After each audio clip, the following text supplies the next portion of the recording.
갈급함으로 하나님 앞에 나아가기 원하는 우리 대한가족들을 주님의 이름으로 환영하고 축복합니다. 살아계신 하나님, 믿음이 온 세상을 이김을 믿고 조금 더 믿음의 사람 되고자 새벽을 깨어 나왔습니다. 그런데 우리의 삶의 현실에서는 믿음으로 살면 손해보는 것 같고 내 자존심이 상하고 세상에서 뒤처지는 것 같은 순간들이 있음을 정직히 고백합니다. 하나님, 그 순간에 우리의 믿음이 약해질 수 있는 그 순간에 믿음이 이김을 기억하는 참 믿음을 우리에게 더하여 주시옵소서. 우리는 그것을 우리의 육신의 죽음 앞에서 확인하게 될 것입니다. 세상 사람들이 가진 그 어떤 것으로도 이길 수 없는 그 죽음을 우리는 이기고 부활하신 예수를 믿는 믿음으로 그 죽음을 이기게 될 줄 믿습니다. 천국에서 눈 뜰 줄 믿습니다. 그 천국을 누리고 즐길 수 있는 줄 믿습니다. 그러기에 이 땅에서 그 천국 백성으로서 천국의 발을 딛고 사는 것처럼 세상의 법칙이 아니라 천국의 법칙으로 사는 복된 인생 되게 하여 주시옵소서. 그것을 위해 오늘도 말씀 앞에 겸손히 엎드립니다. 말씀이 육신이 되셔서 우리를 살려내신 그 주님의 은혜가 우리의 마음에 적셔짐으로 말미암아 오늘 하루도 우리의 삶의 현장에서 삶의 예배 드리기 부족함 없는 은혜로 허락하여 주시옵소서. 감사드리오며 이 모든 말씀 주 예수 그리스도 이름으로 기도합니다. 아멘. 오늘 계신 하나님 말씀 요한복음 9장 24절에서 34절까지 말씀입니다. 요한복음 9장 24절에서 34절까지 말씀 한 절씩 교독하실 때 살아계신 하나님의 음성을 들으시기 바랍니다. 이에 그들이 맹인이었던 사람을 두 번째 불러 이르되 너는 하나님께 영광을 돌리라. 우리는 이 사람이 죄인인 줄 아노라. 대답하되 그가 죄인인지 내가 알지 못하나 한 가지 아는 것은 내가 맹인으로 있다가 지금 보는 그것이니이다. 그들이 이르되 그 사람이 내게 무엇을 하였느냐, 어떻게 내 눈을 뜨게 하였느냐. 대답하되 내가 이미 일렀어도 듣지 아니하고 어찌하여 다시 듣고자 하나이까. 당신들도 그의 제자가 되려 하나이까. 그들이 욕하여 이르되 너는 그의 제자이나 우리는 모세의 제자라.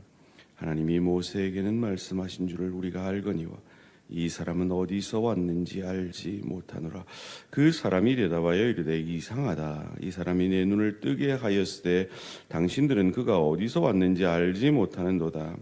하나님이 죄인의 말을 듣지 아니하시고 경건하여 그의 뜻대로 행하는 자의 말은 들으시는 줄을 우리가 아나이다. 창세 이후로 맹인으로 난 자의 눈을 뜨게 하였다 함을 듣지 못하였으니 이 사람이 하나님께로부터 오지 아니하였으면 아무 일도 할 수 없었으리라. 함께 읽습니다. 그들이 대답하여 이르되 내가 온전히 죄 가운데서 나서 우리를 가르치느냐 하고 이에 쫓아내어 보내니라. 아멘. 육적 맹인과 영적 맹인, 육적 맹인과 영적 맹인이라는 제목으로 잠시 말씀을 나누기 원합니다. 우린 계속해서 그 실로암 연못가에서 눈먼 그 연약을 치유받은 이야기들을 보고 있습니다.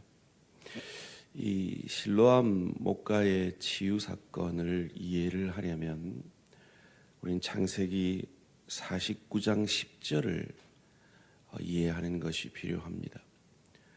창세기 49장에는 이스라엘의 영적 아비인 야곱이 12지파로 세워질 그의 아들들을 축복하는 장면이 나오는데요. 그 가운데 오늘 이 본문을 받고 있는 유대인들, 유대 지파들에게 주신 축복의 말씀이 10절에 나옵니다. 통치의 지팡이가 실로에 오시기까지 이르니니 그에게 모든 백성이 복종하리로다. 예수님은 그냥 기적을 행하신 것이 아닙니다. 예수님이 행하신 기적은 성경은 표적, 사인이라고 뭔가 하나님이 주시고자 하는 메시지를 보여주는 사인으로서의 역할을 하고 있습니다. 그래서 예수님이 유독 논란이 될 줄 알면서도 안식일에 병자를 고칩니다. 이 실로암 사건뿐만 아니라 40년 된 중풍병자를 고친 것도 의도적으로 안식일에 고치셨습니다. 그래서 그것으로 이 바리새인들이 분을 내면서 계속해서 예수를 공격하는 이유고, 그것은 예수님이 의도하신 것이죠. 무엇을요? 자신이 안식일의 주인인 것을 깨닫게 함으로 말미암아 자신이 오신 메시아 구원자인 것을 그들에게 알게 하시려는 하나님의, 예수님의 사랑의 표현인 것이죠. 그런데 영적인 맹인들은 그것을 깨닫지를 못합니다. 24절 말씀입니다. 이에 그들이 맹인이었던 사람을 두 번째 불러 이르되 너는 하나님께 영광을 돌리라. 우리는 이 사람이 죄인인 줄 아노라. 너는 저 메시아, 저 예수에게 영광을 돌리지 말고 하나님께 영광을 돌리라 합니다. 왜 그들이 이렇게 말합니까? 그들의 교만함 때문이죠. 영적인 교만함이 영적 맹인을 만드는 겁니다. 여러분, 이 실로암이 어디 있었는가 하면 그 예루살렘의 가장 낮은 자리에 있었어요. 즉, 이 실로가 오실 때 가장 낮은, 그래서 우리가 아는 대로 가장 낮은 말밥통에 가장 연약한 아기의 모습으로 이 땅에 오셨죠. 그런데 이들은 왜 그를 알아보지 못합니까? 그들은 자신들이 이 율법의 그 조항들을 지켰다라는 그 이유로 자신들은 의인이라고 착각을 하기 때문입니다. 이에 이 맹인이 한 유명한 말이 있죠. 25절 말씀입니다. 대답하되 그가 죄인인지 알지 못하나 한 가지 아는 것은 내가 맹인으로 있다가 지금 보는 그것이니이다. 여러분이 아마 불신 가족들, 특별히 똑똑한 여러분의 불신 자녀들하고 말할 때, 이 믿음에 대해서 얘기할 때 아마 말이 딸릴 수도 있을 거예요. 지금 이 맹인은 그렇습니다. 그런데 우리가 아는 것 한 가지가 있는 거죠. 그건 뭡니까? 보인다는 거예요. 영적으로 믿어진다는 거예요. 그거 하나로 끝인 거죠. 그들은 왜 보지 못합니까? 그들의 자아의 영적 교만함 때문에 보이지가 않는 겁니다. 그래서 안식일의 주인인 예수를 향하여 안식일에 일했다고 공격을 하는 것이죠. 그래서 재차 묻습니다. 26절 말씀입니다. 그들이 이르되 그 사람이 내게 무엇을 하였느냐? 어떻게 내 눈을 뜨게 하였느냐? 물은 얘기 또 합니다. 왜요? 자기가 생각해도 이게 말이 안 되잖아요. 27절 말씀입니다. 대답하되 내가 이미 일렀어도 듣지 아니하고 어찌하여 다시 듣고자 하나이까? 당신들도 그의 제자가 되려 하나이까? 이 바리새인들 입장에서는 아주 모욕적인 말을 듣습니다. 이에 그들이 자기들은 모세의 제자라고 말합니다. 28절입니다. 그들이 욕하여 이르되 너는 그의 제자이나 우리는 모세의 제자라. 그들은 모세의 제자라고 믿습니다. 그런데 모세의 제자도 아니에요. 왜요? 율법으로는 죄를 깨달아야죠. 그래서 우리는 메시아밖에 없구나. 메시아 그리스도밖에는 나의 참 소망이 없구나. 내가 죄사함 받을 그 길은 예수 그리스도 오시 메시아밖에 없구나. 그걸 깨달아야 되는데 그들은 깨닫지도 못하고 있기 때문입니다. 열린 마음과 닫힌 마음. 육적 소견과 영적 소견은 어떻게 다릅니까? 열린 마음을 가진 육적 소경이었던 사람은 이리 고백합니다. 31절에서 33절 말씀입니다. 하나님이 죄인의 말을 듣지 아니하시고 경건하여 그의 뜻대로 행하는 자의 말은 들으시는 줄을 우리가 아나이다. 장세 이후로 맹인으로 난 자의 눈을 뜨게 하였다함을 듣지 못하였으니 이 사람이 하나님께로부터 오지 아니하였으면 아무 일도 할 수 없으리라. 그는 예수님이 보여주고자 하는 그 사인을 본 거죠. 이 정도 표적을 행하시는 분이라면 이건 하나님으로부터 왔다. 깨달은 거죠. 그 실로가 오시기까지 그에게 모든 백성이 복종하리라고 했던 그 메시아가 오신 것이다라고 한 거죠. 우리가 알듯이 이 시대의 유대인들은 12지파가 아닙니다. 10지파 북이스라엘은 아수르의 그 침공으로 말미암아 혼혈 정책이 되어서 사마리아인이 되어버렸어요. 그래서 이 포로 돌아온 이후에 이 이스라엘 백성들을 오늘날 무엇이라고 부릅니까? 유대인이라고 부릅니다. 유대 지파와 베냐민 지파 일부가 남아 있는 것이죠. 그러니까 이들은 바로 이 실로암에 가서 너의 눈을 씻으라 하는 이 말에서 우리가 기다리던 메시아가 저분이 아닌가라는 생각을 할 수밖에 없었다는 거죠. 여러분 생각해 보세요. 박혁거세가 알을 깨고 나왔다. 우리는 박씨다. 그러니까 우리한테는 그런 그게 있다. 이런 신화들이 있잖아요. 그런 신화들도 박씨는 안다 말이에요.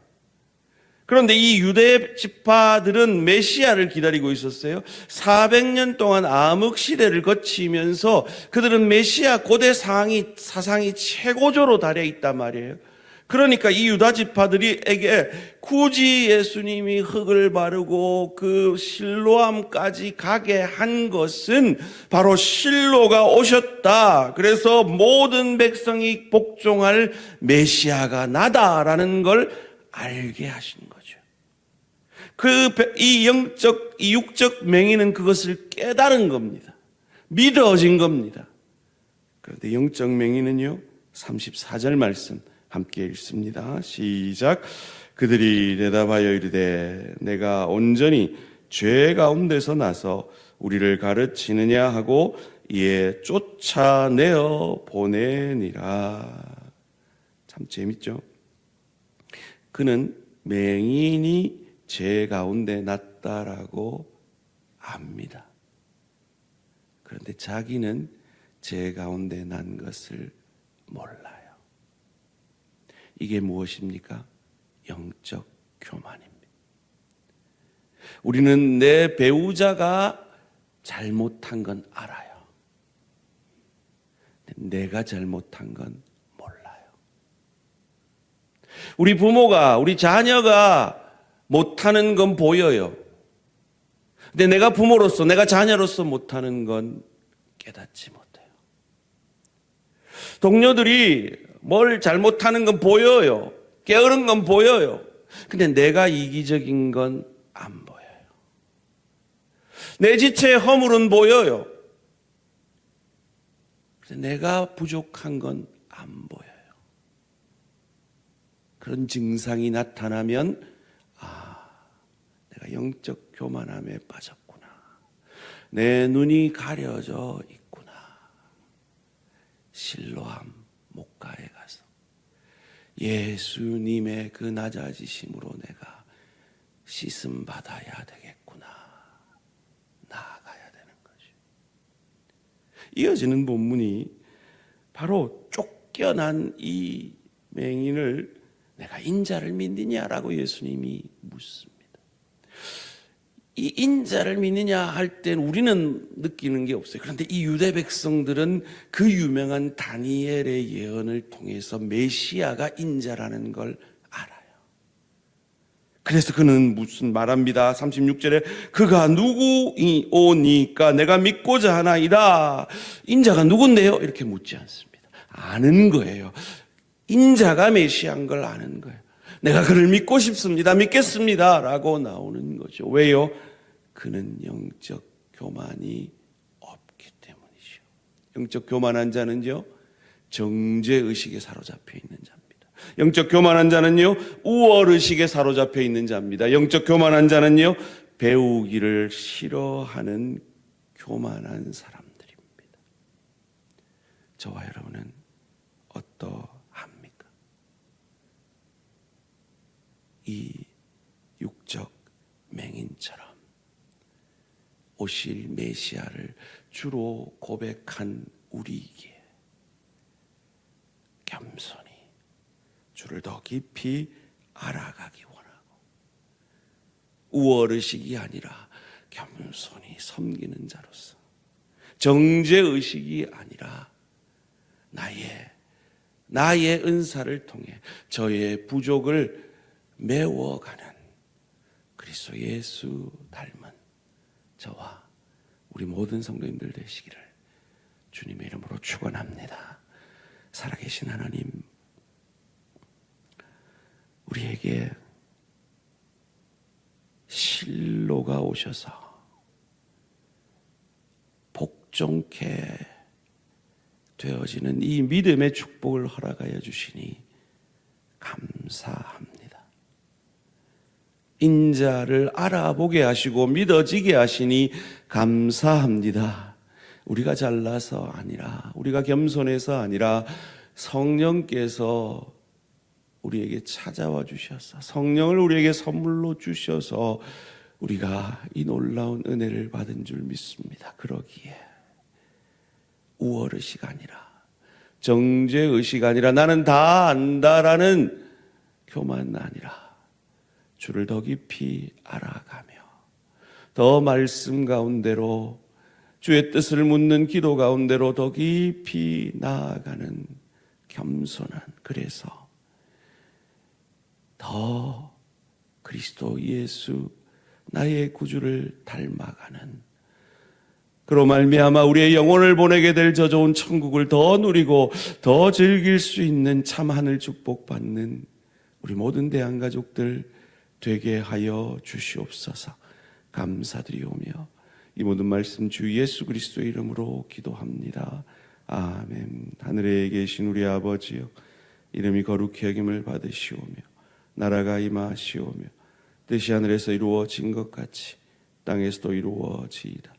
오늘 우리에게 일용할 양식을 주시옵고 우리가 우리에게 죄 지은 자를 사하여 준 것 같이 우리 죄를 사하여 주시옵고 우리를 시험에 들게 하지 마시옵고 다만 악에서 구하시옵소서. 나라와 권세와 영광의 아버지께 영원히 있사옵나이다. 아멘. 계속해서 기도하실 때 우리 주말에 있을 우리 교육부 행사들과 우리 앞으로 있게 될 3월 중순에 있게 될 우리 부흥회를 위해서 계속해서 기도해 주시기를 바랍니다. 그리고 오늘은 이 국내 선교지 전남 동부노회 박광희 목사님을 위한 기도 제목입니다. 전도의 사명감으로 열매 맺는 기쁨을 누리도록 성경 통독 감사노트 기도 응답으로 경건의 능력이 더해지도록 목사님 자녀들의 취업, 진학, 학비 문제들이 순적하게 해결되도록 전도를 위해서 경건의 능력이 더해지도록 목사님 가정을 위해서 전남 동부교회 박광희 목사님을 위해서 기도해 주시기 바랍니다. 오늘 하루도 승리하시기 바랍니다.